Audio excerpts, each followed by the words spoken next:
So Megan, do you think that we can cover safety risk management in a minute or less? No way, Jay.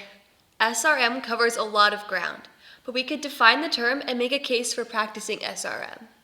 Risk management is a three-step process that people use to identify hazards, express how likely those hazards are to negatively impact their operations, and to reduce the chances that those hazards will cause an accident.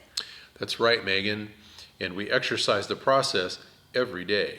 Suppose you have a pizza that's ready to come out of the oven. Yum! You're making me hungry. I'm making me hungry too, but before we can chow down, we'll have to get that pizza out of the oven. I see where you're going with this. The hot pan and oven rack are hazards. If we touch them with our bare hands, it's very likely we'll be burned, and we'd say the risk of injury is high. Right you are. We need to do something that will reduce that risk to an acceptable level. We could turn off the oven and let it cool down. But that could take hours, and I'm starving. How about we just get some hot pads or gloves and get that pie on the table where it'll do some good? Wilco, but first, we've identified a hazardous condition, decided that it could likely cause an injury, and mitigated the risk of injury to an acceptable level. And here's an aviation example.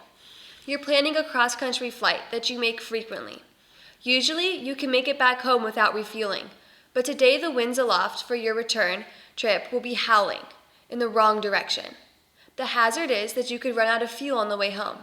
At the very least, you're likely to be dipping into your reserves on the way back.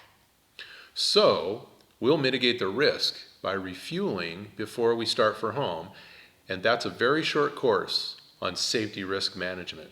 Let's eat. Just a minute.